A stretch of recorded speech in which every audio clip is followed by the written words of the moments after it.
So I'm a philosopher at the University of Notre Dame, where I teach a very popular course on the good life. In my career, I have corrupted thousands of youth with philosophy, and tonight I'm here to try to corrupt you with what I think is one of the most important but least appreciated ideas in the philosophy of the good life today. Most major philosophers and nearly every major world religion puts the virtue of love at the center of the good life. But what exactly does it mean to practice this virtue? To get my students thinking about this, I give them a thought experiment. Suppose I had a pill, and if you took it, it would cause you to experience love for absolutely anyone you met. Would you take it? I've asked this to thousands of students, and the answer I overwhelmingly get from my very earnest, very Catholic freshmen is no. They wouldn't take the love everyone pill. And in hearing their answers, I start to get some insight into how they're thinking about this virtue. One of the most profound answers I ever heard was from a 19-year-old guy I taught a couple of years ago. Let's call him Chris to protect his identity.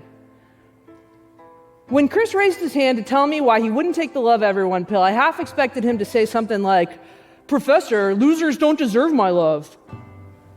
But instead, he said something that was actually pretty deep. He said, "Professor, I sleep with my cell phone across my bedroom at night. And sometimes it goes off in the middle of the night, and I wake up and I think, oh my God, something's happened to my mom. And I feel sick to my stomach until I can get to the phone and answer it and know that she's okay. Feeling that way about everyone, that would be unbearable for me." Chris has his finger at tension in how we think about love. Love is essential to the good life, but it's also risky, dangerous. It can even be downright unbearable. One thing that's kind of funny is we have all these complex thinkings about the virtue of love, but when it comes to hate and resentment, those are easy. We can absolutely cultivate those. In fact, our current politics, the internet, it has us taking a hate everyone pill just about voluntarily every day. There are a lot of philosophers that are trying to figure out a way out of this current chaos. And in my field of ethics, one of the hottest topics right now is the virtue of civility.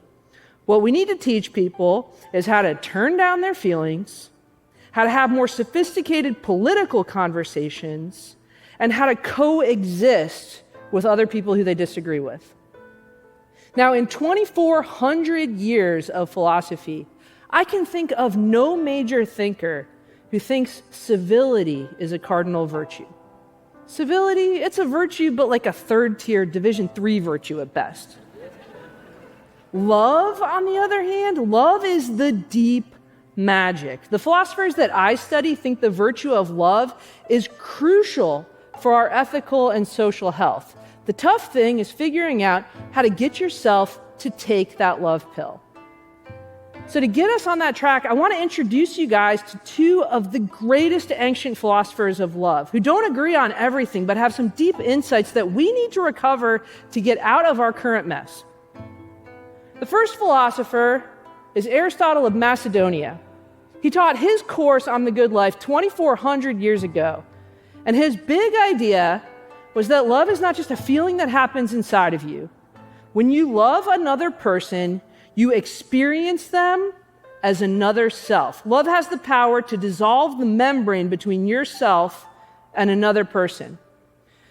When you love someone and they achieve something great or they have extraordinary virtue, Aristotle thinks those achievements and virtues, they come into yourself. When you love someone and they do something shameful or they have vice, that comes into you. Aristotle thought for those reasons, you should be super careful who you love. You shouldn't want any potentially bad stuff to come into yourself. About 500 years later, another great philosopher comes on the scene and he innovates this debate. This is Jesus of Nazareth. Now, a lot of people don't think of Jesus as a philosopher, but if you read the Gospels, he is getting into philosophical disputes all the time that rival the ones the ancient Greek philosophers are having. The best one, I think, comes in the Gospel of Luke. Jesus gets a question from a Jewish ethicist. The core of the good life in Judaism is loving God and loving others as another self. And the ethicist asked Jesus, what does this mean? And Jesus responds with a thought experiment. One day, this man is walking down the road from Jerusalem to Jericho when some robbers come upon him.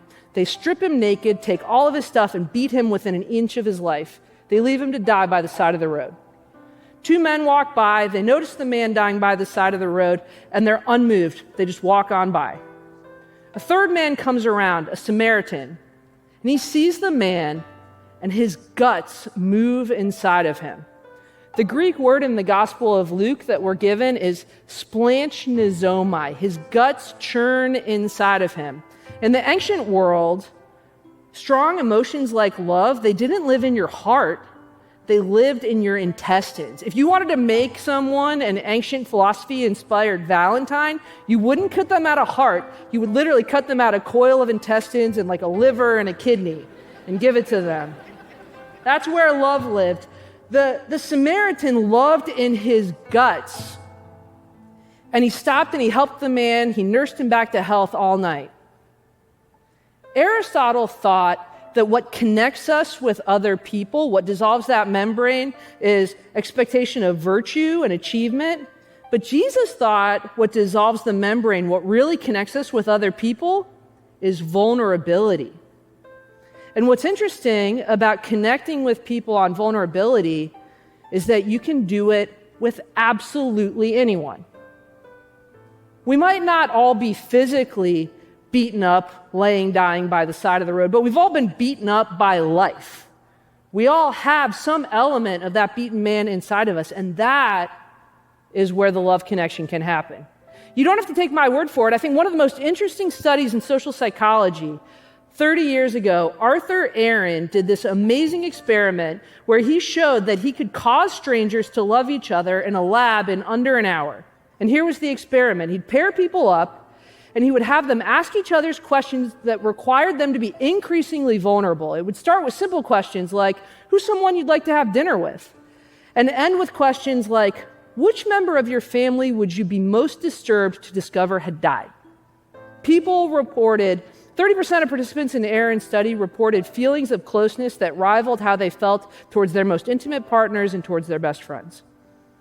Vulnerability has the ability to cause these connections. I don't know about you guys, but I feel like especially the last decade, we have been living through a period of what I would call ethical constipation. We have to get our guts moving again, and we're not going to be able to do that with better political discussions, more abstractions, separating ourselves from each other. We have got to learn to connect, and we've got to learn how to do it through our vulnerability. Guys like Chris that I teach at Notre Dame, they think that their splanchnizoomai makes them weak. But I think that this feeling in our guts, this kind of love, this connection, it's the surest sign that we are on the road to the good life. Thank you.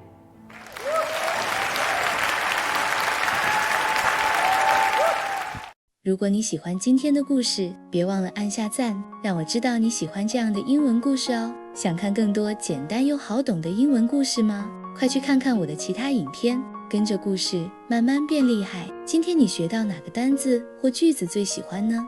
或者你想看我下一集讲哪个故事，都可以在留言区打卡告诉我，我会看每一则留言哦。别忘了每天来打卡学英文，慢慢你会变得更厉害。